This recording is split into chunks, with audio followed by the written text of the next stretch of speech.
has thinned remarkably. Good is bad, I don't know. Anyway, this is the last session of the day, and our topic is healthcare in Goa, its reach and impact. We have as our first speaker, we have just tweaked the speakers a bit. Our first speaker will be Dr. Jose Disa, Chief Medical Officer, State Family and Welfare Schemes, and he's the Deputy Director of Health Services, Directorate of Health Services, Goa. The second speaker will be Dr. Rupesh Patkar. He's a Panjim correspondent of Goa Doot. He's an MBBS, postgraduate in psychiatry and former senior resident of IPHP. And finally we have Dr. Father Bismarck Dias. I'm so confused with the two doctors in this side. Father Bismarck Dias, social and environmental activist. And they will now speak on, I call upon the first speaker, Dr. Jose Disa. He will be giving us an overall view of the health infrastructure in this state and the dissemination of that same infrastructure to the public. Dr. Disa. Good evening. The dignitaries on the days, the speakers on the days, the participants of this workshop, ladies and gentlemen. I'll be talking to you on the healthcare delivery from the public sector point of view. What we do in Goa through the various programs and to the various infrastructure that we have, taking the health sector to the lower steps of the people. In other states as well, when we look from the public health angle, our health delivery is in three-tier system. We get into the primary health care level, the secondary care level, and the tertiary care level. At the primary health care level, we have the sub-centers, the rural medical dispensaries, the community health centers. That comes to the primary health care level. Whereas when it comes to the secondary level, it's the district hospitals, and when it comes to the tertiary level, it's the medical college. But Goa has got the most extensive infrastructure of health services, through which we try to provide preventive, promotive, curative and rehabilitative healthcare services to the people, both in the rural areas as well as in the urban areas. And this to a network, all these services are given to a network of integrated health family welfare delivery system. We have got 236 sub-centers where you don't have a doctor in the sub-centers. You have the RMDs, rural medical dispensaries, where you have a doctor. Primary health center, we have got the medical officers. Community health centers with the specialists in the field of gynecology, surgery, and anesthesia, and pediatrics. And then comes primary health center with hospitals, and finally the district hospitals, where you have the departments in various faculties and in the medical college. Now, if you look at the demography, I just presented the slide, where we were in 1961, from there how we moved to 1987 when we go in the statehood, and then in 2011 where we stand. Now, if you look at the population, we were 5.9 lakhs in 1961. Now we are in the census 14 so the census data shows 14.57 lakhs. The density of the population from 163, we are come to 363. Then sex ratio of females per 1,000 males, it was 1,066, now we are at 968. Then the hospitals from 17 to 42, and likewise, we have moved from 1961 to 2011. This is the change that has occurred over the 50 years. Now, if you look at the population which is served per bed, it was 211 population served per bed, and say how we have moved ahead. Similarly, life expectancy today, if you look at the males, it's 68 and females is 72. So everything has changed over the years. So what was hospital-oriented or curative-oriented services that we had initially at the time of liberation, now we have moved to the public health side, taking this health service services to the doorsteps of the people. This is one of the additions that we have in the North Goa District Hospital. That's a 300-bedded hospital that we have. And we also had sub-district hospital. This is the first time this concept has been introduced in Goa. We came out with the sub-district hospitals, which you don't rarely find in the other states. So there's another hospital, Sangli, which is a primary health center. You never find such a primary health center anywhere in the state of any other state in the country. So primary health center with 70 bedded facilities that we have. This is another primary health center, Bicholim, with a 44 bedded hospital addition, which was just in the last year. And that with this indicators that we have, we could get this JRD Tata Award for this current year. Again, we had a CNNIB award for best health indicators compared to any state of Goa in the country. Now, coming to the real point, maternal health. Now, over 96% of the deliveries in Goa takes place in our institutional, and this is the basis of your health delivery. 96% in the hospitals, which you rarely find in other states. Antenatal visits are normally several. Normally, as per the Government of India guidelines, there should be at least 3 antenatal checkups during the 9 months of pregnancy, but we have on an average 7 antenatal checkups done in every pregnant woman. The maternal deaths are very negligible. If you take the maternal mortality ratio, we are very low.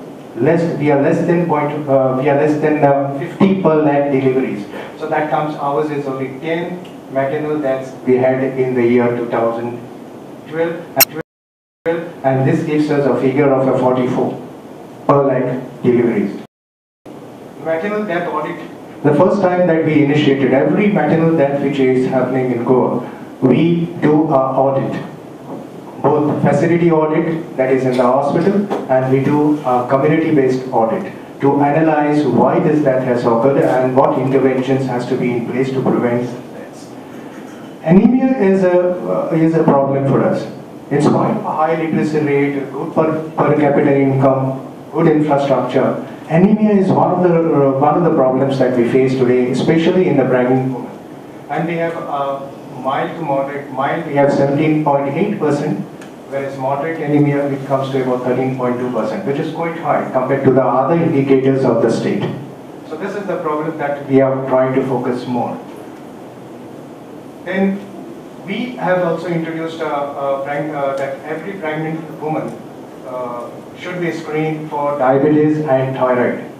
Every week for gestational diabetes, we see that every pregnant woman is screened for gestational diabetes, and every pregnant woman is also screened for thyroid functions, because these are the two problems that are really creating all the problems for us during the time of pregnancy.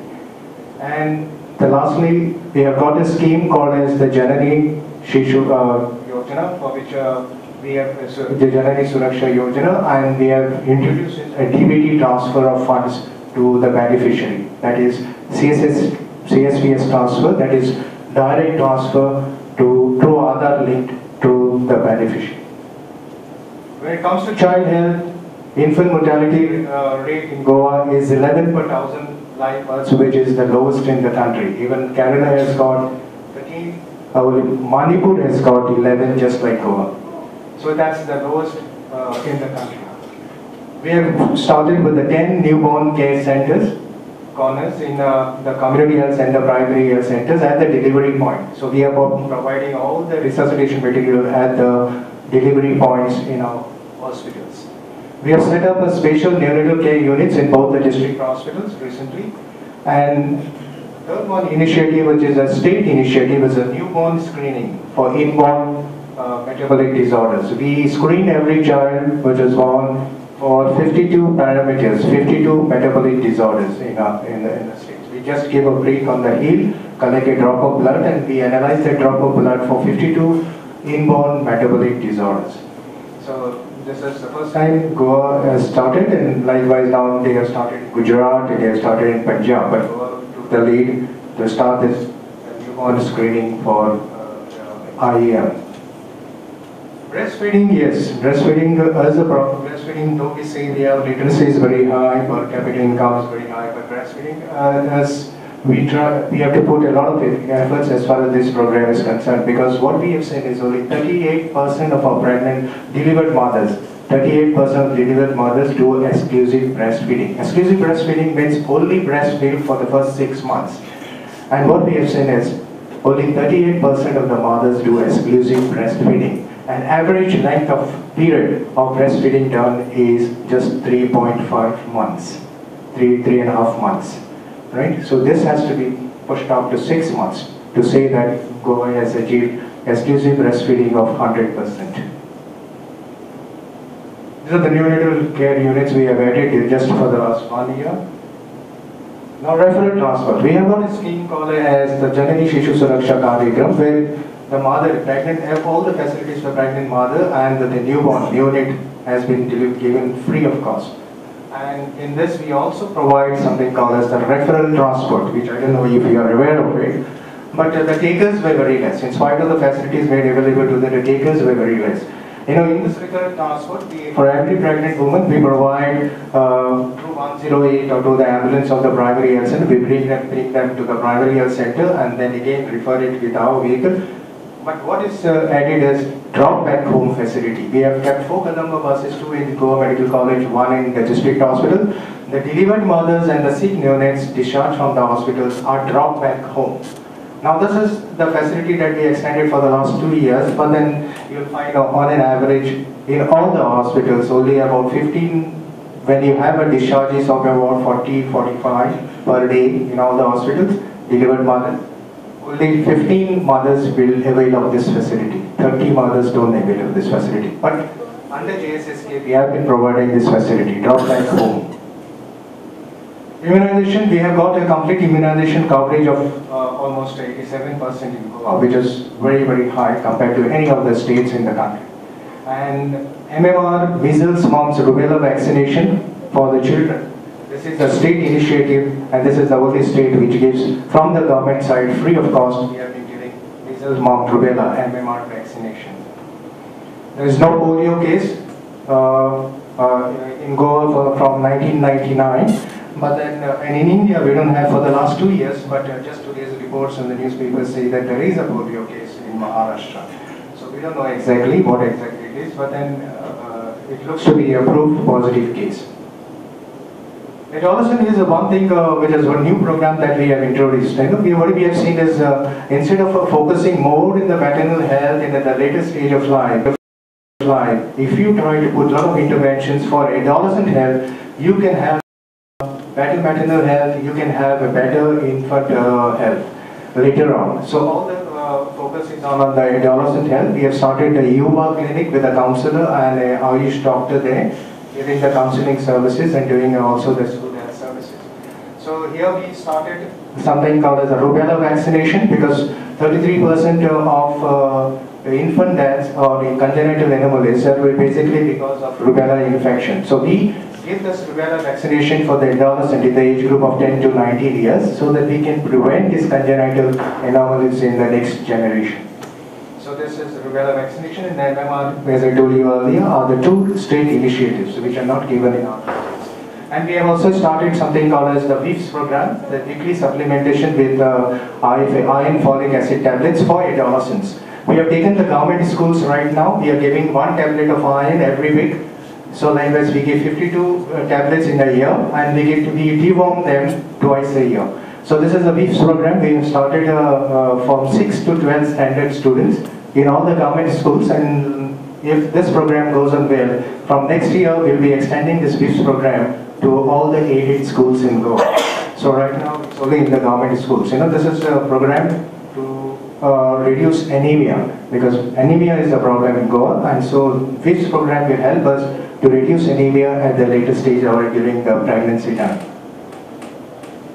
Family planning, yes, family planning, we have the lowest birth rate is 13.2, and our total fertility is 1.7. So the goal for the country is 21 per 1,000 live births, but then in per 1,000 population. So, and here in Goa we are 13.2. So 21 is the goal for India, but we are on 13.2, much less. When it comes to total fertility rate, the replacement level for the country is 2.1, but we are at 1.7. that gives to understand that every family has got less than 2 children per couple. So we are already achieved as far as the family planning is concerned. Now, I wouldn't say that everything is because of the health delivery in this case, because there are many other factors which help us. Is high literacy. Average age of marriage in Goa is, for a female, is 25 years. So once after 25 years they get married, once they have one child, and they just wind up the family. So that perhaps is helping us in family planning, and then of course the natural method of family planning also has got its place in the community. The gender issues, yes, the sex ratio is dwindling and it has come to 9:20. When I say 9:20, it is for the age group of 0 to 6 years. But if you see the sex ratio subsequently later on, after 7 years of age, we have seen that females are taking over, increasing. And finally, if you take the general sex ratio in the general population, then it comes to about 968 per 1,000. 968 female per 1,000 males. But 0 to 6, if you see, yes, it is females are less. We are at 920. We were at 938, the earlier census in 2001. But 2011, we have come from 938, we have come down to 920. And that's why we enforce the preconception and the prenatal diagnostic technique act. So what we have done is we have just just drafted this small letter, and every couple that comes to get registered at the marriage in the sub-registrar's office for marriage registration, we give them this appeal letter to them. It says that you can marry, you can have a husband, you can have a wife as yes for your choice, but don't have a child by choice. So that's a message that we give to every married couple which comes in the registration counters. We are also promoting the Ayush services in Goa, that is both Ayurvedic as well as the homeopathic, and we have appointed Ayush doctors to do the school health. They do the screening in the schools of the school children, and of course they cannot give all the medicines, but there are about 5-6 medicines they can prescribe under the laws existing in Goa. So we have appointed Ayush doctors because it becomes very difficult to find medical officers to go for school screening. So we use Ayush doctors for that purpose. Now, vector-borne diseases, yes, malaria is a problem, but it's a more of a migrant population because 85% cases of the malaria are in the construction sites, and it is a problem for us. So we have laborers coming from the endemic areas like Jharkhand, Bihar, Chhattisgarh, and so on. This is the problem. Malaria is a problem, but for the last couple of years, the cases have gone down. But one thing, what we have done here is very peculiar in Goa, especially.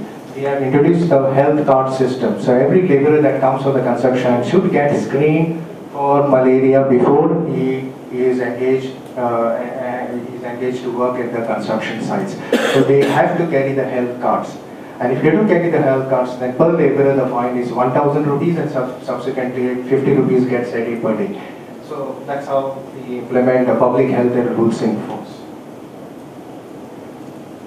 So those are the hatcheries, and we also provide long-lasting insecticide nets at the construction sites, and we try to, but there are a lot of problems. The tires, which gives rise to breeding sites for dengue vectors, and especially this coconut, you find a lot of hawkers at the way selling these tender coconuts and all, especially right outside medical college and all. We have a lot of problem when you have this coconut shells breeding of dengue and chikungunya mosquitoes.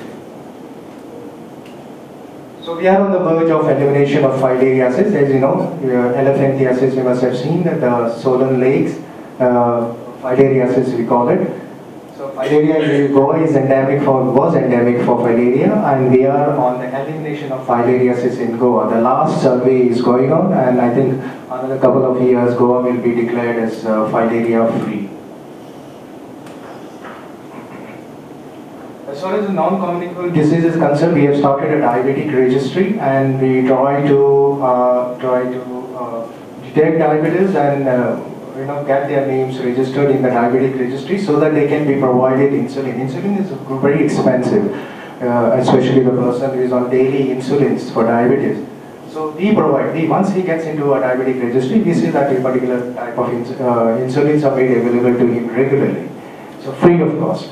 So that's the purpose of diabetic. And we have also started a cancer registry. We have a tie-up. We just signed an MOU with the Tata Hospital, and they are doing the analysis because we don't have that infrastructure, to analyze and to work out the estimates and find out the causes of the various cancers in Goa. So we have tied up with Tata Hospital because they are in that field, and we are collecting the data for the last 3 years now, and what we have seen is maximum 10%, whatever 800 or 900 cancer cases that we register every year in Goa.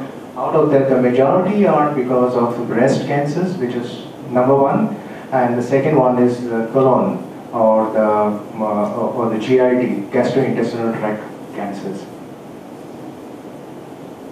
So we have the Mediclaim scheme here, which is very unique to Goa, where the facilities which are not available in Goa, the patient is referred to the hospitals outside Goa, in the super specialized specialty hospitals, and we take care of all the expenditure that is done. They don't have to pay the money, the bills come directly to the government, and we reimburse that to the hospital.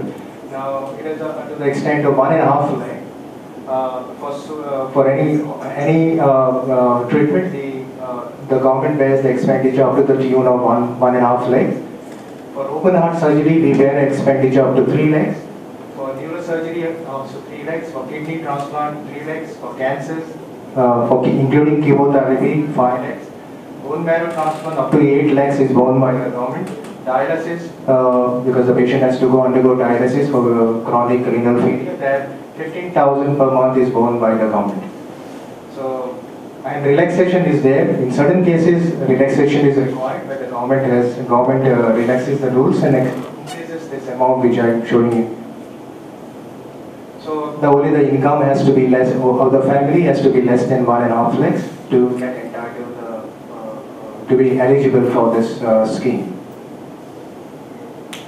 So family income has to be less than 1.5 lakhs. 15 years residence certificate is required, ration card, election card, referral certificate from the Goa Medical College. And this scheme is also eligible for retired government servants. Yeah, we have the MRI 108 services, the referral transport, and the response time has come. I know there might be some incidences where the ambulance has not reached in time, and there are some complaints. But if you work on an average, our response time of the ambulance is around 14 minutes. So we have also introduced 2 neonatal care, because what we have seen, the majority of the infants who die, if you take the 240 infants die every year in Goa, and out of 240, what we have seen, 30% of the infants die because of congenital anomalies or the premature deliveries. So when you transfer these premature babies to the hospitals, they die on the way because of hypothermia. So they require the warmth, so while transportation. So while referral. So we have introduced these 2 vans, this neonatal care vans. One is the station in South Goa Hospital, one in the North Goa Hospital, and they pick up the baby from anywhere in the respective districts. So this has got special equipment to keep the baby warm so that they don't die, to prevent his deaths during the time of transportation. Leprosy, yes, we are already on the elimination phase of leprosy, and we are on 29 per 10,000 population, which is much lower than any other state. TB is a problem. TB is a problem because our detection rate has to be more than 70%, but we are less than that. So there are many cases which go undetected for various reasons. Maybe they are going to the private sector, doesn't get reported to us. And especially the pulmonary tuberculosis, they have to be very good because they turn out to be the source of infection. So TB is a problem in Goa still, and we try to catch up with every case. And just a couple of days we had the notification that where every private doctor, whenever they detect a TB, they should report it to the government sector. So this notification has just come a couple of days back, and it's mandatory for them to report and also use the same regimen or the same treatment which the government gives. This is basically because we have seen that a lot of resistant cases is building up in TB because of rational use of drugs. And if you continue like that, and we have got only 2-3 drugs which are very good, and if you develop this resistance to these 2-3 drugs, then India is going to head into a disaster because of HIV infection is also increasing. And if you get resistant to these 2-3 drugs which are available with us, then India will have disaster of TB. So we have to check the rational use of drugs. There has to be very judicious use of drugs. Then this is a new scheme that we are going for, that is the insurance scheme that will be for all the citizens of Goa. Every citizen of Goa will become covered under the Deen Dayal Swasthya Seva, where even if you go to the private hospital, you will be covered under insurance. So this insurance is under, we are working on it, and I think by the end of this year it should be rolled out. Then coming to we are also going for the new primary health centers now, because Chinmayal program, because of the expansion of population, we are the 5 primary health centers, and the Honorable Chief Minister has already announced during the budget session. And we are able to upgrade these centers. These are the few primary health centers which are there, but we want to upgrade it with the good facilities, especially with the X-ray machines and the ultrasound machines. South Goa District Hospital is on the way in Margao. So the dental college, this is there are the 9 clinical departments in dental college at present, and 6 education. In the medical education also we had 100, and now we have increased to 150 seats, and we have the postgraduate also in neurosurgery and cardiology. Now facilities added here is the various machinery the new machinery that is come to the medical college. It is just introduced just for last 1 year. The color doctor, ego, anesthesia, ventilators, which were only 4, we have added more ventilators there. So the future plans where we think of starting a regional cancer center in medical college. And this is the Janani Suraksha Yojana, where we gave the incentive. This is the only scheme which is with us, giving the incentives to the pregnant women, especially belonging to scheduled caste, scheduled tribe, and PPL families, where we give them about 700 rupees as an incentive to come to the hospital for delivery. And that's how we have got 96% of our deliveries happening in the hospitals. It's very important because that can prevent maternal deaths, and that can prevent your infant deaths and the newborn deaths. So institution delivery is one thing which is very important.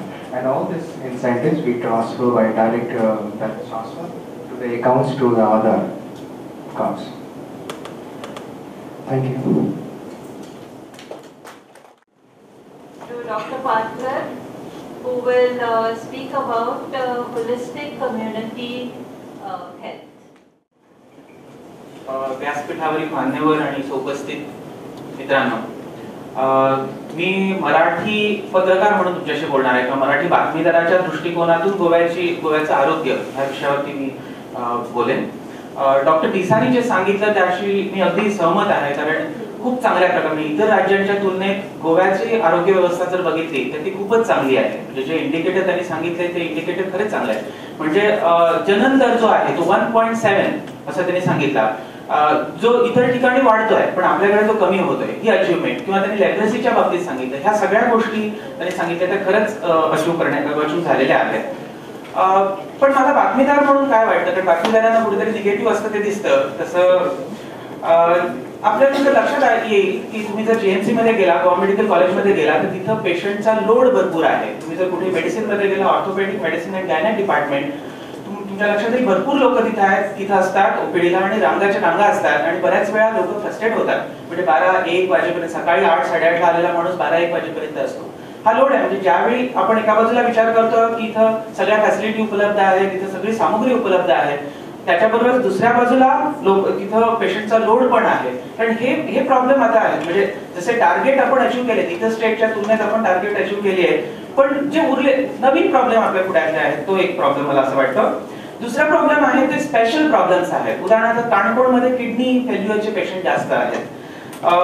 गोव्यामध्ये डिॲडिक्शन म्हणजे ऍडिक्शनचं प्रमाण असून सुद्धा deaddiction centre government centre, detoxification centre आहे, पण डिॲडिक्शन centre नाही.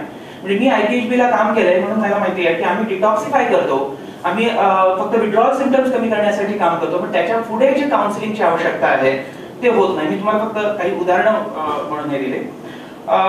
त्याच्यानंतर जे आहे ते म्हणजे मगाशी सरांच्या मांडणीमध्ये आलं, सेडेंटरी लाईफस्टाईल रिलेटेड जे डिसीजेस आहेत, डायबिटीस असेल, हायपरटेन्शन असेल, त्याचं प्रमाण वाढावं. म्हणजे इन्फेक्शियस डिसीजेस जे आहेत, कम्युनिकेबल डिसीजेस आहेत, त्याचं प्रमाण कमी जरी झालं, आपण आटोक्यात आणलेलं असलं तरी नॉन कम्युनिकेबल डिसीजेस जे आहेत, लाईफस्टाईल रिलेटेड, ते वाढायला लागलेत. आणि एक महत्त्वाचा मुद्दा जो मला दिसतो तो म्हणजे privatisation of government health sector. सरांनी जी शेवटचा मुद्दा जो सांगितला की insurance scheme, I feel it is diversifying the public sector, the money for health to the private sector, because that company is siphoning out that whatever that ICICI, Lombard or whichever that insurance company will siphon out the money which is in public sector domain. So हा एक मुद्दा वाटतो. त्याच्यानंतर आणखी एक problem मला असं वाटतं की mental health related, whatever we have achieved is in physical health, but what about the mental health? We are having mental hospital, we are having Institute of Psychiatry and Human Behavior, but we are only treating psychiatric patients. We are not going beyond that. We are not working in preventive psychiatry. We are not going, adolescents, good that they have built that adolescent center, but what about the counseling? Counselors are there, whether they are trained by psychiatrists, whether psychiatrist is monitoring them, whether any psychologist is monitoring them, whether they have defined it. I don't know, maybe they might have done it. But when I was working in IPH, we were having community psychiatry. But in that community psychiatry, what we were doing? We were visiting jail, we were visiting, DHS is also providing us information with which we are giving it for awareness creation in communicable, non-communicable diseases. Second thing is that we are also, as media person, we are opinion makers. Whatever is this thing, we are, when we are putting it, माझा experience असा आहे, जेव्हा आम्ही लोकांशी बोलतो तेव्हा लोकांना जेव्हा पेपरमध्ये जेव्हा एखादी गोष्ट छापून येते तेव्हा ते त्यांना जास्त खरी वाटायला लागते. They feel it's more authentic. When you are telling it, they will not listen. But when it comes in paper, पेपरातील म्हटलं ते खरे असतले. Okay, that thinking is there in this thing. So when we are writing something, it is definitely having impact on the society and formulating the opinion. These are the things which we can do, and what we should not do. That is also I feel that I should share with you. One thing is that we should not create fear psyche. I remember one news has come in one Marathi daily. I don't know whether it has come in English daily also. That was about the anti-snake venom. Okay, anti-snake venom serum which is given when there is a snake bite. Okay, it's a life-saving drug, and the news was there is shortage of that anti-snake venom serum. See, here by giving the information to the public, we are not achieving anything, but we are creating fear in the public that this is deficient. And if you see in medicine, hope is very important thing. Hope, if you give hope to any patient, that is much more important. When most of the time when doctor is telling us, don't worry, you will be all right, we feel that half the battle is won. Okay, so that hope is important, and we as media, we should not decrease that hope. When we are targeting somebody, when we are showing that pitfall, we should not exceed our limit, so that there will be hopelessness in the community. Second point which I want to mention is that we also get that impulse of sensationalizing certain news. And I am also in media, so I know that I also experience that whenever something happens, we want to create that sensation in the society, which is again a dangerous thing. As I am from psychiatric background, I will tell you about suicide. We report suicide, but it should not be elaborate details of how that suicide has committed, because then there will be copycat suicides. This is proved fact. When you are giving repeated examples, the people who are on fence, they try to means it is possible that they will shift to the other side. So that is again this thing is a problem. As I said, that there are other factors also. Those factors in Goa also are working. For example, sex ratio. Before independence, our sex ratio was females were more than for 1,000 male, it is 1,000 and some 53. Now it has decreased.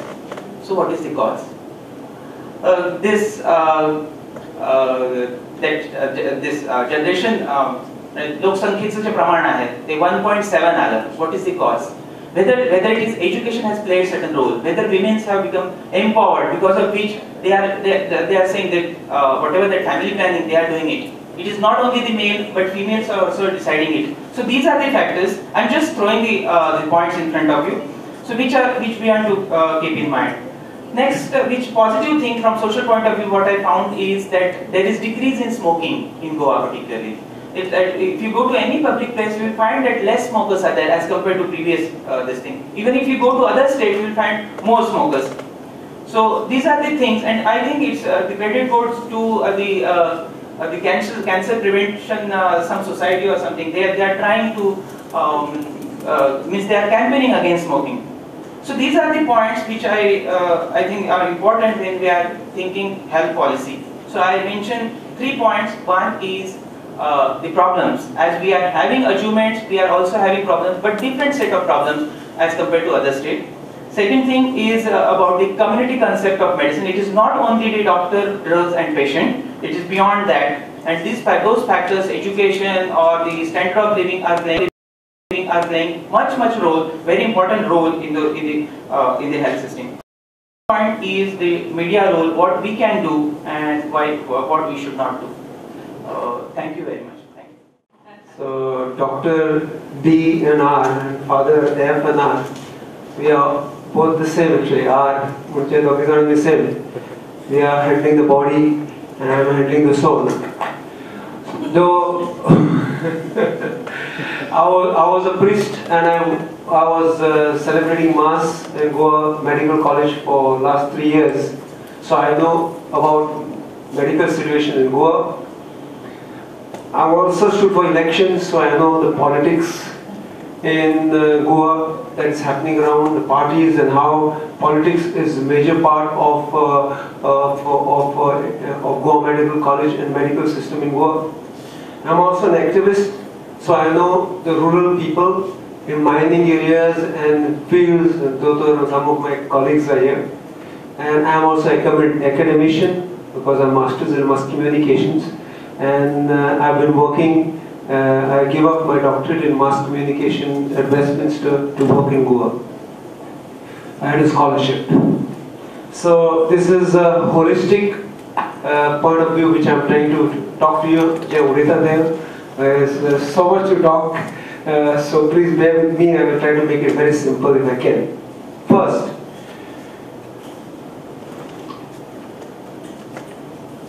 let me talk about the world. The world is talking about climate change and health.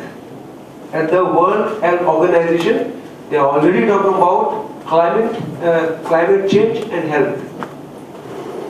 And I think 2008, Dr. Cheng, who was the director of World Health Organization, there was a debate going on world climate change and health. So why do I say this? Dr. Jose has brought out the Goa technical side and also the medical availability and the new things that they are trying to venture into and the work they are doing.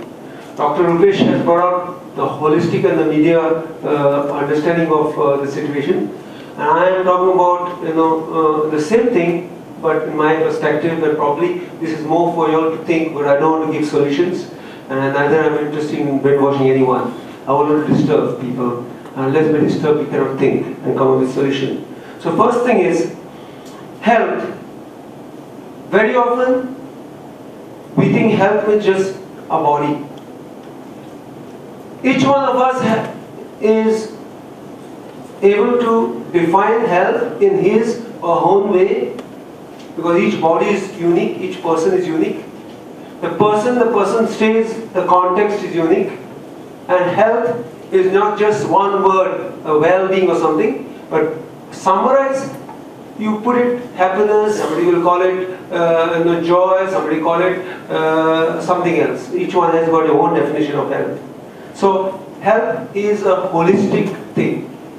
It's not just with body and soul, it's much wider. And today we got to be ready with environment, because environment for me is the basic on which health depends. Am I right? If there is no proper trees, no oxygen. So you need 13 trees for adult, big trees for an adult person to get enough oxygen for us to breathe. 13 trees or 16 trees, I think. I can make it 60 trees also. So if you have less trees, then you have less oxygen to pump in, more disease coming. You have water. If water is, our body is composed of water. If water is not healthy, then you have major problems again. So I'm saying, I'm talking about now at the level of the world, climate change and health is going on. We got to debate, go on the internet, check, young people are here, see all the topics, go on YouTube, go on Google, and you find out what's happening at the world level. I'm coming to Goa now. Very interesting thing is, Kavre Pawle तुम्ही Kavre म्हणून एक गाव आसा मायनिंगा लागून तो फामाद जालो तो प्रसिद्ध जालो आनी ते म्हाका सांगताले फादर आमकां जायतो तेंप जालो आमी केन्ना दोतोर वैद्य म्हणचे केन्ना नको कित्याक आमची जोर आसली ती so you can go and ask them straight away आमी त्या जोरी न्हावताले we used to have bath on that spring and nobody would fall sick. कोणाकूय ताप येलो जोर येलो वा कितें जालो जाल्यार we used to go and have bath there on the spring and we were okay. There was no doctor in the village. But today it has gone worse. So you have because of mining, as you said, I liked what Dr. Tendulkar put it very simply. In the agriculture mining, one is on top and one other is on the down. One you sell soil, other thing you conserve soil. Because of mining, Goa sells 60% of iron ore or more of the total iron ore of India. So that means Goa is just a dot, Goa is finished. And I work in the mining areas. Goa needs healing of land. You cannot think of mining, and mining is a crime because we have finished off even the coming generations' stuff for them. So, like if you want the best example, go to that Zatra Shirgaon. That village is finished. There is no land for them to get back to agriculture. They are suffering from TB. So, TERI about 3 or 4 years ago did studies on SDS is I think suspended dust particle, SDP or something it's called. But government did not take any studies in the mining areas because government political and medical and all was hand in glove, so there was no report. But what I know through my doctor friends is that a lot of people from mining belt have been suffering from tuberculosis. You come to the water of Mandovi and Zuari. Mandovi and Zuari is the lifeline of Goa, right? And then we have rivulets, and amchi sheta. So Goa is almost Kazan land, about 80% Kazan land. I will talk about it. It's not reclaimed land. It's a harmony built up by ancestors. They say 4000 BC. That's why we have Kaumkari system or Kumadat system is survived. So at present, about 2 years ago, NIO reported in the papers that a normal 1 liter bottle of water of the river should contain 5 ml of E. coli bacteria. E. coli means Oshikaji, all this sewage that goes in.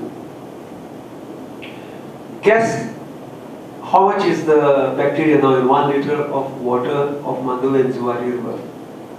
Let's see. 5 ml in a 1 liter bottle of bacteria. Now what it is? 25, Shadula? 950. 950, oh, too shocking for me. It's 200 ml. So you have more bacteria in the water. And I was said that to have bath and to eat fish from Mandovi and Zuari is always dangerous. I am sorry to tell you this, but it's shocking, it's a fact. So we can't consume fish, neither you can swim in the waters of Mandovi and Zuari. So you have waters which are finished in Goa. We have well water which is already contaminated because of septic tanks and unplanned tourism, and second housing projects called mega projects zooming all over Goa. So Goans do not have water to drink. We may have plenty of rain, wells have to be taken care of. Then we have,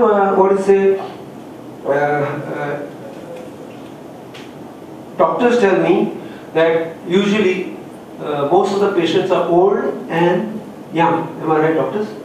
Old and young, because most of the time during monsoons and weather changes, most of the time old people get into the hospital faster than the younger children. Because the immunity is not that strong. Old is more immune to weakness and young are just speaking of health. So when they are born, most of the children now are born with basic health, with vitamin deficiency, like calcium, iron and all that. So you're born, the children are born, you are kept in incubators and all that. Why? Because the environment which is there in Goa is facing a threat. So my question here is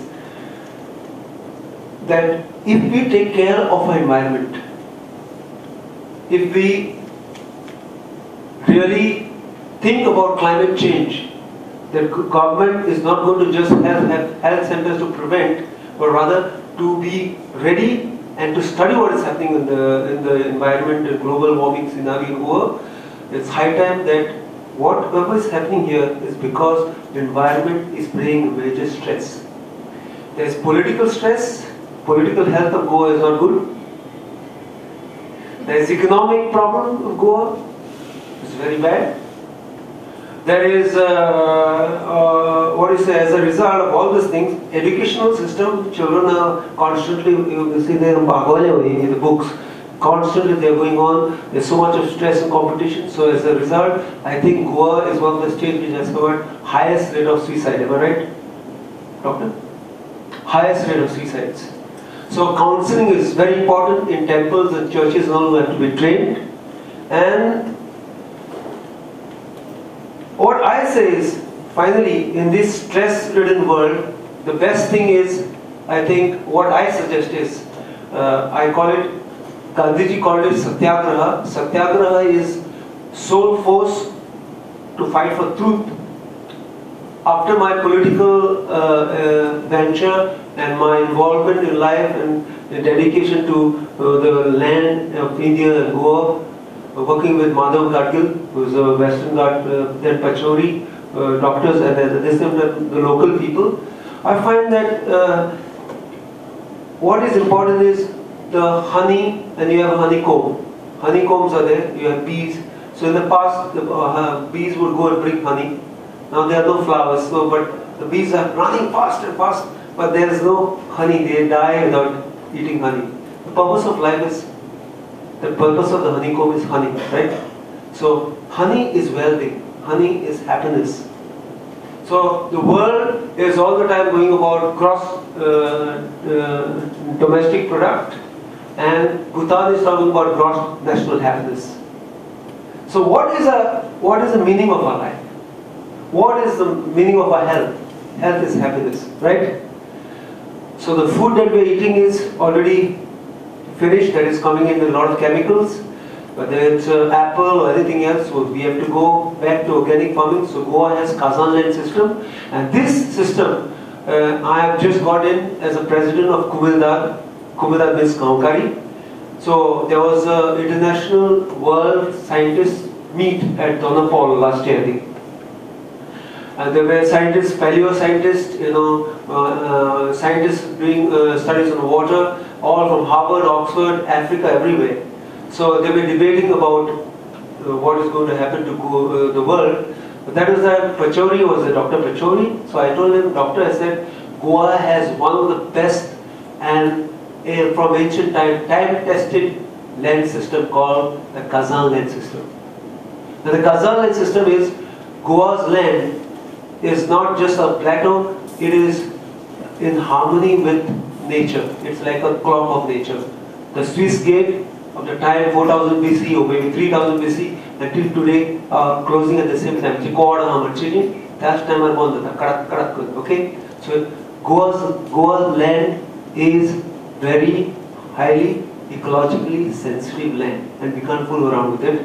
But what I fail to say is that the government is going out with a model of corporate American world that is going to kill Goa and is not going to return So you see Dubai, they have created a magic in the desert, whereas here we are killing the magic and we are creating it in the desert. So my thing is coming back finally. Gandhi spoke about Satyagraha, I have talked about Dayagraha. D-A-Y, not Viagra, Dayagraha, D-A-Y-A-Graha. Daya is not just compassion. Daya is not just kindness. It is something more for Indian. Daya Bhattam. So what you mean by that is that, as Dr. Rupesh said, fear is the worst enemy. I'm no longer a priest. The father still goes on the title. I belong to the 21st century. I've lived my priesthood, and I've lived as a politician, as an academician, and I find that 21st century is a century of compassion. Daya. What do I mean by that is, I am loved. The atoms in me and everything is working with me. I am part of the universe is part of me, and we are all living in one home called, the earth. So if you want, there's a beautiful video by Carl Sagan, Pale Blue Dot. There's no ego for us. You can just say C-A-R-L-S-A-G-A-N, Carl Sagan. You click Pale Blue Dot and you'll see what is the use of our life. So my Catholics, sometimes they think I'm a RSS guy because I fight against the church. The Hindus think that I am a Catholic guy because I was ex-priest, because I fight for Goa. And some people think I'm Marxist. Some people say I'm a healthy guy. I'm very healthy and peaceful. I don't practice any religion. I respect all religion. My religion is there, which is the honey of all the honeycomb the world has. And with that, I finish. I've given you the speech, which I like, from the president of Uruguay, José Mujica. He is called the poorest president of the world, but I like him because he lives what he practices. One thing I do not like of him, maybe I don't prefer, is the legalization of drugs. She talks about. So there's a speech, you can go on the internet and check. And I have a file called Goa Life. If you can copy it, I will show you the national and international media on Goa, land and environment and health. So thank you so much for listening. This is. Thank you, Bismarck Dias. So do we not call you father anymore? You are free to call me whatever you like. Okay. Okay. We are way out of time, so I will just quickly wrap up so that you have time to ask questions. Dr. Desai spoke about the healthcare delivery systems in Goa, along with a whole lot of schemes and practices that should ensure perfect good health for every citizen in this state. Dr. Patkar spoke about, he refuted a little bit of what Dr. Desai said, and he said that the load is too much in government hospitals. And he's spoken of, like there are special problems for the citizens of Goa, and we have more and more lifestyle diseases afflicting us.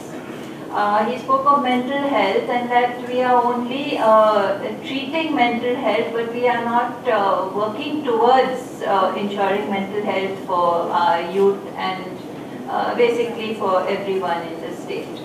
And finally, we spoke of, and he spoke about the role of the media, and he said that we should spread awareness, we should not sensationalize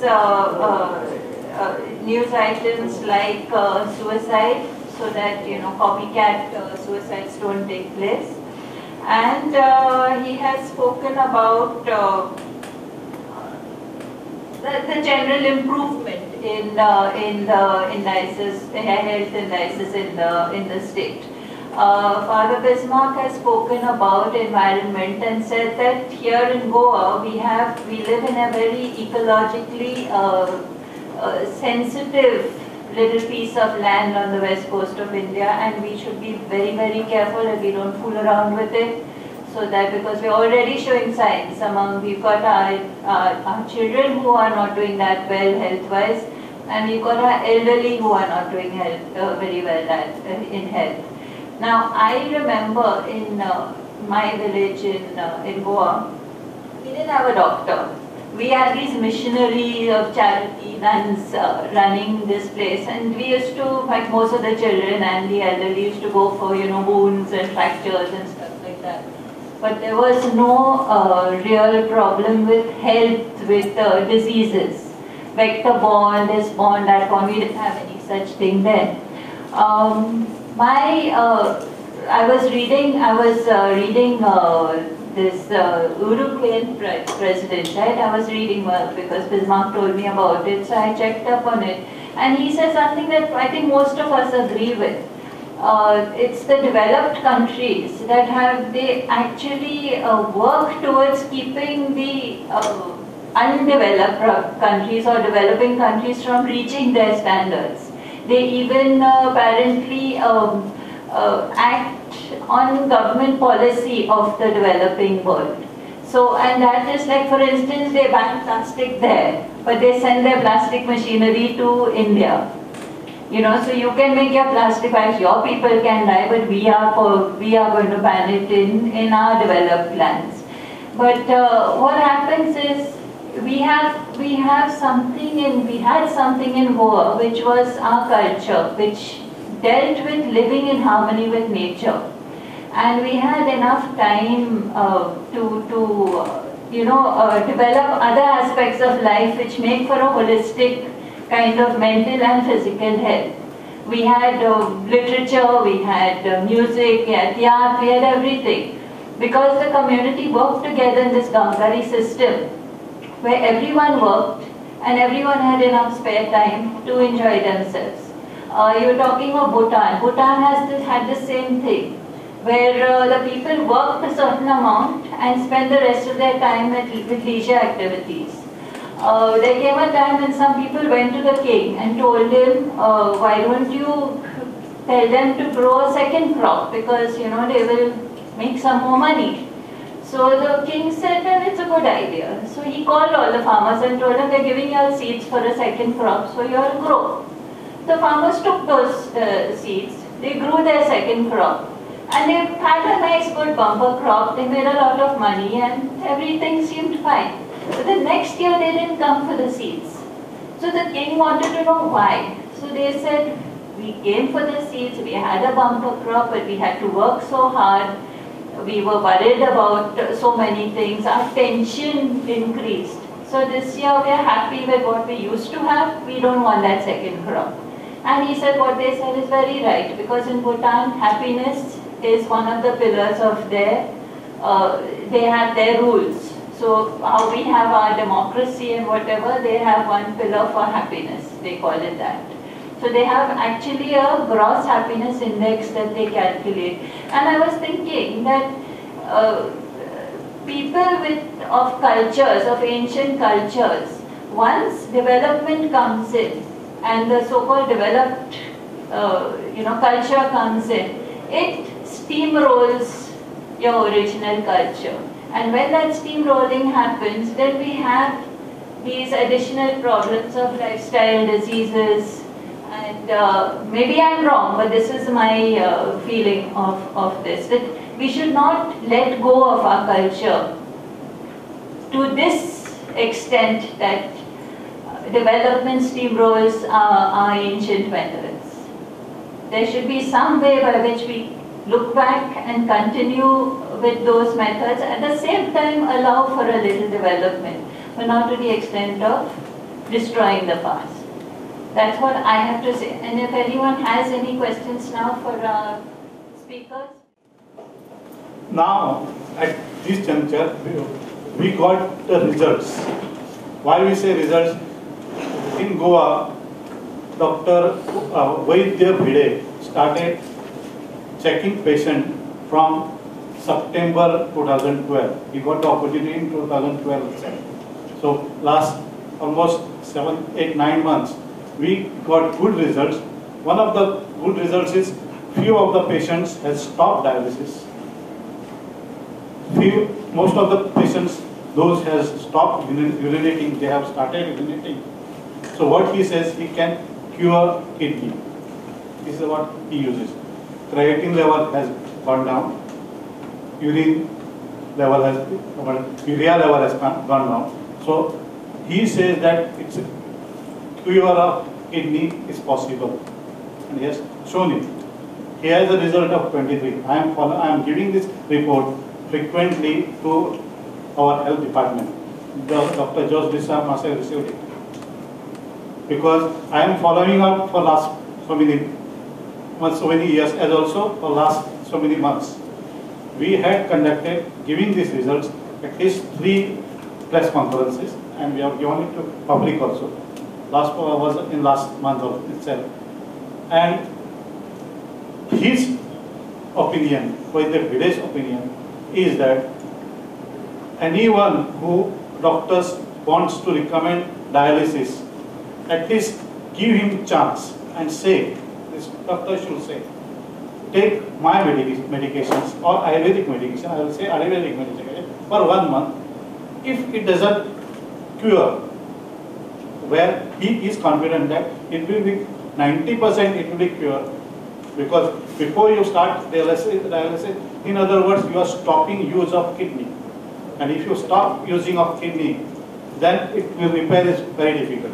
So any cases of 2 years while on dialysis, difficult to repair that kidney.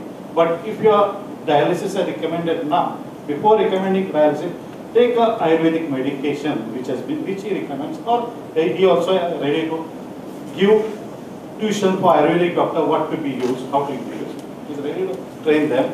And if not happen, then yes, if required, you can go for dialysis. So before his suggestion, before giving that 15,000 per month for dialysis, Try this. yeah, try this. Has it worked? Has the government replied? The government has not replied anything. We are going, but this stop dialysis and go for Ayurvedic treatment. Announcement was done in somewhere in April or March, April. Then there was another 2-3 things. But that was in the media. Not media. I have written it to Directorate of Health. I have written under the banner, We Love Ayurveda. And I am following it with We Love Ayurveda. I know about that study which we were doing at CRF in Katkona. And we tried with the Ministry of Health, with ICMR, and why it happens in Katkona, we had to come to a conclusion so far. Now, regarding So, sir, for interrupt, I'll just interrupt. Yeah. Dr. Rajendra Tamba, who was after response studies for last 14 years, he has recommended Dr. Vaidya to study this, and when Dr. Rajendra Tamba has recommended, at least Dr. Director of Health should have taken this. Because I'm continuing Dr. Rajan Tamba's work right now, and there is nothing Dr. Rajan Tamba has anything suggested by him on record, because we don't find anything there. Because this study was the present government also very keen to find out what are the causes of CRF in Katkona, and we had tried out with all the ministries, and there is nothing that they could find out as to why we are having CRF cases in Katkona. Well, I am interrupting. Why I am interrupting only because one thing, we are not going for that studies as such. I am recommending regarding those who has the cases that can be helped before going for dialysis. Yeah. 2 things can be. Government can save our money for dialysis, as also it will be better health for the patients. We have almost about 7 reports, 7 agencies which are claiming that they can do it without dialysis. It's not only your agency I'm talking about. 7 agencies have supported, given their reports. We have put it across to ICMR, and ICMR has not agreed to single report which is given to them. So unless ultimately we are the implementers of the programs. Unless the ICMR gives us or WHO, where we have involved in WHO also in this particular report, unless they give us a green signal that stop dialysis, go for this treatment, we cannot do that. So we don't have anything. We'll have to move on now. No, one more. I had organized a talk regarding such things, and ICMR and other things, she has discussed it very well. The talk was organized somewhere in April in Kala Academy, I had invited health department officials and also health minister, but only because of that was the budget presentation that day, he could not come. That I say one other thing, difficulty what she says that these are the recommendations done by Ayurvedic doctors, and ICMR has nothing, and Ayurvedic, there is no relation at all. Sorry, But from media point of view, I can take this up with the minister and find out what is stopping him. Because they have spoken about Ayush.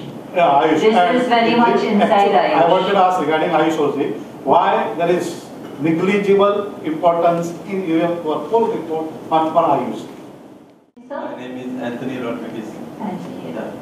My question is healthcare in Goa. It's become health itself is a topic.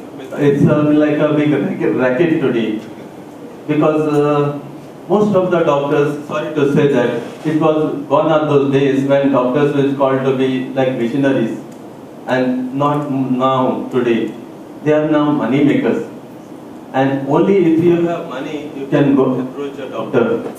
Otherwise, you forget about the doctor. Whether it is in Apollo, whether it is in somewhere in Wockhardt, or whether it is in GMC, the human beings are treated like animals. Now, what is your opinion about that? You see the patients which are coming now in Goa, you'll say, the expectations are very high. Even if you go in a village, they'll say they will want to have an ultrasound machine in the primary health center. They want to have a doctor full-time in the sub-center. So the expectations are very high. But if you see in Goa Medical College, 25% of the patients who are coming are from the neighboring states. Why do they come to Goa? Why do they leave their hospitals and they come to Goa Medical College? Why do they do that? If Goa Medical College is not giving good services, why do this from the neighboring states they come all the way to Goa Medical College? 25% they say, and if we have interviewed these people who come to Goa, why do you come to Medical College? And they say these services are very good. You compare the Goa Medical College's services. Now that's the reason we have not seen the services in other states. That's why we think that Goa Medical College or the primary health center or the district hospitals are not doing well. But if you go see the same district hospitals, the same medical colleges, I'm not talking about the corporate sector, I'm not talking about the private sector, I'm talking about the public sector. Go to any hospital outside the state, compare that hospital to the facilities you get in Goa, and then you realize what services we are doing. No, I'm sorry to say that, sir. These facilities are only available only for the influential people. If you go with the influence of minister or some MLA or chief minister, only then such services are being given to them. Otherwise, the common man, I have very bad experience. I'm telling you from my experience. One guy from Bicholim came to GMC. He came because a young boy of 18 years. He fell down from a tree, and doctors attended him. Morning 11 o'clock he reached in the GMC, and doctor attended him at 6 o'clock, and 7 o'clock he died. Young boy. And there are so many cases. I'm not saying that, but it's become a money-making racket today, no more as like a vocation or a mission for the doctors, sorry to say. And doctors today are busy, interested more in private practices because they can ask for bigger amount of money than this what is the data that you presented about primary health center. Go to Sangye Primary Health Center and see, you'll get any doctor. You will see the big building. You go to the dentist, there is a dentist also there. He is there only to remove the tooth there. Or sometimes he is not there. And you see the people facing problems, they have to come all the way from Sangye to Bambolim here, because in spite of having a doctor, and because they are not interested in all those things, because they get their pay, because they are government servants. And those whatever figures or whatever the structure that you have shown about the big structure, it is useless. All those beds, you go and check, in reality check. You talk about the need for a reality check. Go and check and you will come to know the situation, what is they are doing for the public. And that's why the general public has a very bad opinion about healthcare in Goa. It is because of the attitude of the doctors and their way how they look at the patients. They are treated like animals. Generally, if you look at them, they forget I have checked, I came for the, sorry to say that, I went for as an observer for the medical examination. I was shocked to see that question papers are below substandard. One question they have, one question, 100 marks and no choice, and it is the examiner will decide how many marks he will give. Then he can give gold medal to his friend's the son or daughter. And it has happened in the past. And that type of doctor will operate on the human being, and then they will make mistake and they will say he'll die of pneumonia or some other thing, because they can say that. They are accountable. Remember that they are accountable for God. And they are doctor because not because of the theory, it's because they do all this practice and they got a MBBS tag. Not we also can become a doctor otherwise. Our village people, as father has said, they are doing better. And nobody, no doctor can reach there. They are doing very well. How come? It's because of this. Because our degrees are substandard, and that education what you get in, I have seen, I have a report, and you can see that what is their evaluation system and all those things, and they should give higher respect because they learn something, because they are practically testing and checking on human beings and putting the person in trouble. Okay. Sorry, would you say that when I was working at GMC, a lot of pressure on doctors and nurses because of shortage of staff. Because the doctors are worn out, and they told me, Miss Mark, we are tired. One doctor attending to so many patients, and the nurses are also worn out. Why the government is not recruiting? Why the media is not saying, doing the data studies, how many patients are coming in, what sort of attention really would the doctors give? Because one doctor can take 400, 200 patients. Because I see the procedure, I brought it back that time. A lady doctor was in charge of the health. She was the director of health. I forgot her name now. We had a debate and a suggestion at the assembly hall. So what happens is, you come, if I'm a new patient, I have to stay in a queue early morning, then I have to make a file. From there, then I have to stand for another queue to get the number of the doctor, and from there I have to stand for the third queue, by then the doctor is almost out. So I told them this is a very bad procedure because people are coming from far away, and especially poor and all. So this functioning is little, would you say something about it? I think they are streamlining it now. The health minister made a statement last week saying that they're going to streamline this by having, I think, a number system where you just register and then you get your number and that's it. It's not happening. Let doctors. As far as the HR is concerned, yes, we do have problem with HR at the various levels. And as Dr. had already put up that the GMC is overloaded. Yes, GMC is overloaded. We can't find consultants to work in the rural areas. It's very difficult. And now, if you take a community health center, community health center, Kankona, Sangye, where we have the boards of the consultants to work, the gynecologists, pediatricians, we can't find consultants to work in the rural areas. Nobody wants to go there. So that's why now the government has, every doctor is signing a bond now, and now this present government is going to enforce that bonds which are signed by the doctors, and compulsorily junior resident who is doing his postgraduate in a particular faculty, he will be forced to go there, or otherwise he has to shell out or pay back 10 lakhs or something like that to the government. So we are enforcing that, and I think this problem will be solved. So once we have the consultants at the periphery, naturally the workload on the GMC will get reduced. Hold on a minute. I just want to know what is the document or what is the proof you require for a complaint that a government doctor is doing a private practice? Very simple. You get the receipts from the doctor from the private hospitals. Get the receipts from the private hospitals whom they have paid. Attach that. I partly agree with Doctor what he said, but I would not feel very comfortable if I don't say what I want to say now, because I have been a beneficiary of the GMC, and if I'm walking today, it's because of the services which I got from them. I agree with you partly, but when I went there, I was a nobody. I had my whole spine cut by Dr. Pavandar. and the operation he did, I can tell you with tears in my eyes, I would never have been able to afford. I would never have been able to pay that kind of money. And after 5 weeks of admission in GMC and the operation, my total bill was 9,500 with everything. And partly, I mean, I have a little, besides other things going haywire in Goa, my daughter was also operated for appendix in GMC. I mean, whenever we have problem with our teeth, I make sure that I go to the... It is very simple because we cannot afford any private doctor. But we have never been, you know, where... yes, we have waited in long lines, done all, like sometimes you are there at 8:30 in the morning, the doctor sees you only at 1 o'clock. But those are all the problems of that there are so many people, less of doctors and other things. But as far as the service is concerned, it's not once and twice. Yes, there is a difference between the doctors of yesterday and partly the doctors of today. And that is in every profession. The teachers of yesterday, the teachers of today, the lawyers of yesterday who got a car after 20 years and the lawyers of today who get a car in 2 months. It is there in every profession.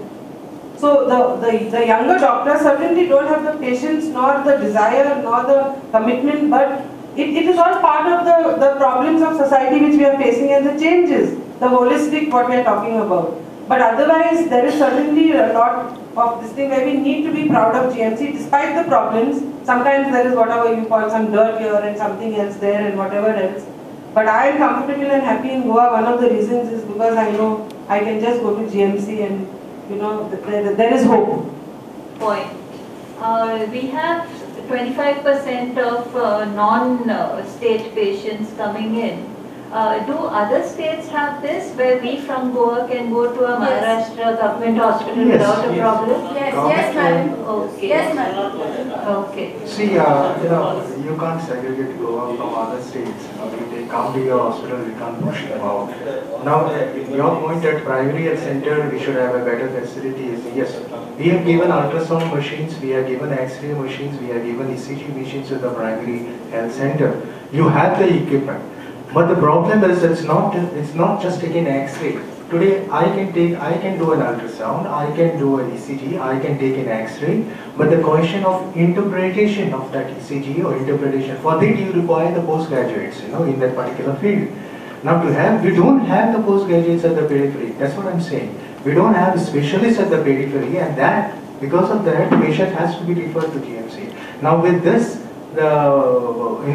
deputing the resident doctors who are doing the postgraduate studies under that bond arrangement, once they are posted there, I think this problem will get solved. But by the way, the private hospitals in Goa are disasters. You do not know the money racket that goes on with the doctors and nonsense that goes on. Actually, government should have a check on all the private hospitals. They are killing people. Only because of money, they are just giving them survival. No, we are coming out with something called as the Clinical Establishment Act. Right now, we don't have any control over the private sector. We don't have any control over the private sector, but we don't have a law or an act. That's why Government of India has come out with Clinical Establishment Act last year, and now it is in the process with our government. They'll be, the moment the act come into force, I think we'll have some control over the day for reporting side, for the charging side, the fees that they are charging for the patient, everything will be controlled once the Clinical Establishment Act comes up. Any more questions? I think I should ask Dr. Patkar and Father. So, I'd like to ask Dr. Lisa one question. It's about, there's been a very rosy picture painted about the primary health centers and the community centers and medical health care actually in Goa, which is even it was even published in the Time magazine, India Today. Now, I was very disappointed because what I feel is, okay, the middle class who can afford certain doctors and medication are able to avail of medical facilities, but not every village in Goa is covered by a health center or so it's the poor and the downtrodden who are really uncared for as far as medical treatment goes. Now, I'd like to know from Dr. Lisa, how many villages are covered by this primary health care and community centers? Now, we have got a pattern, Government of India pattern under the board committee.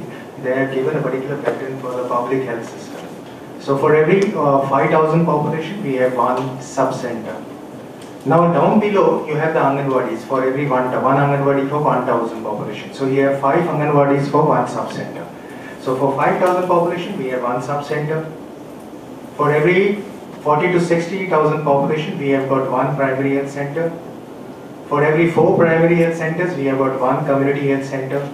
And we got one district hospital for each district of about 7 lakhs population.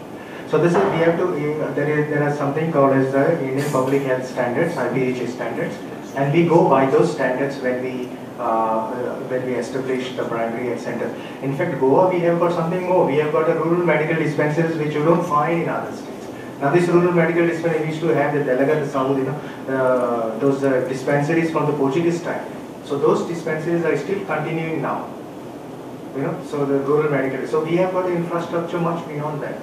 Would the directorate have a list of these? Sorry, Would the Directorate of Health Services would have It's a on the list net of also. these? Oh, Yeah, it's on the that should be on the website also. Our website website also. But it's the account we have to. Can we take on any other question? I'll just ask Dr. Rupesh Patkar.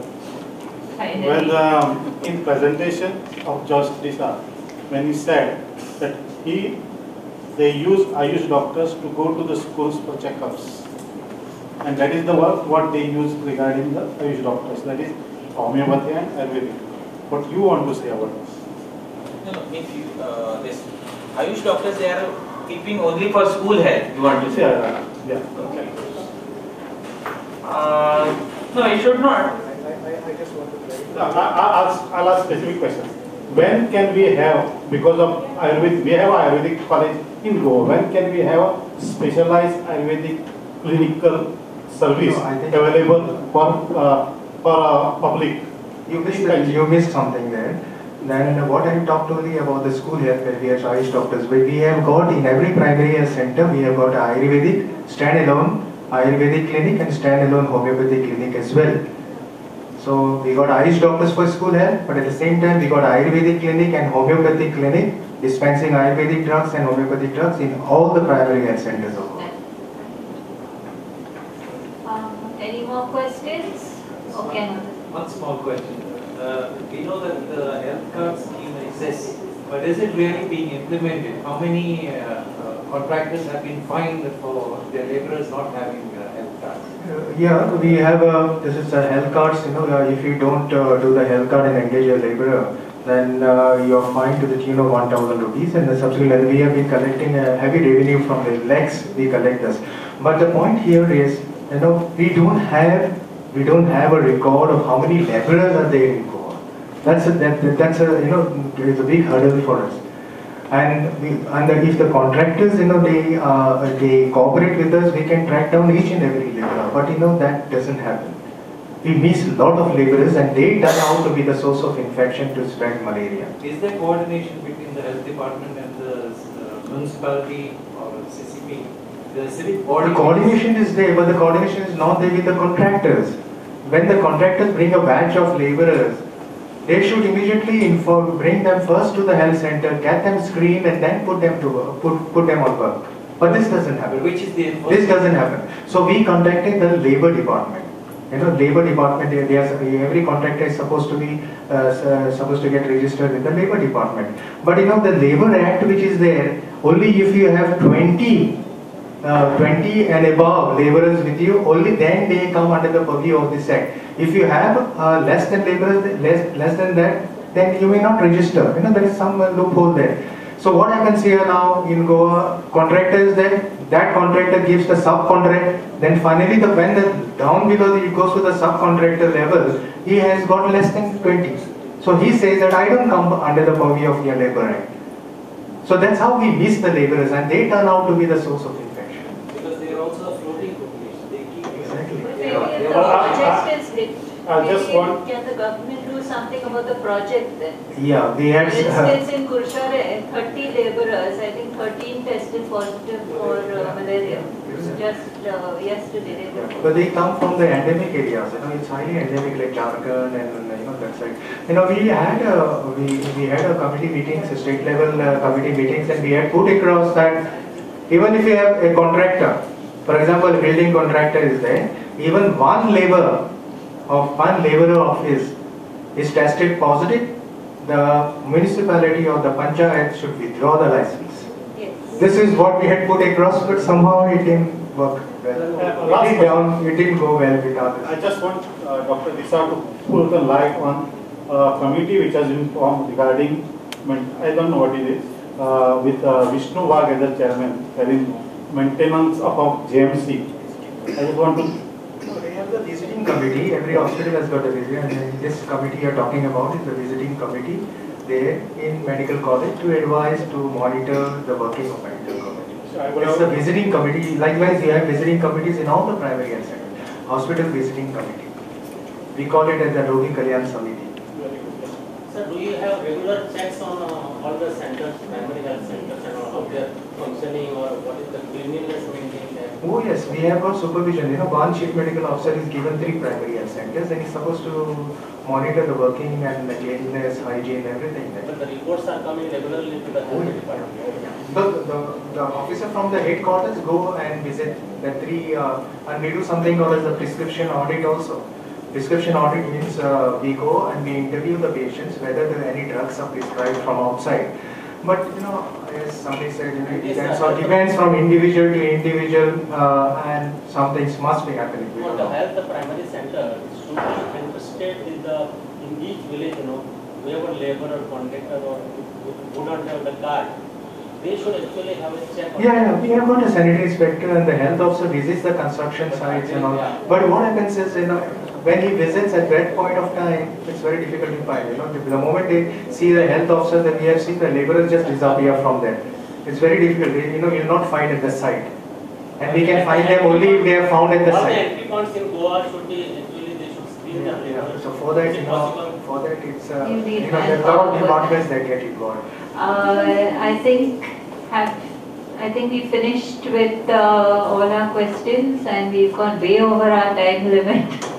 So let's wind this session up.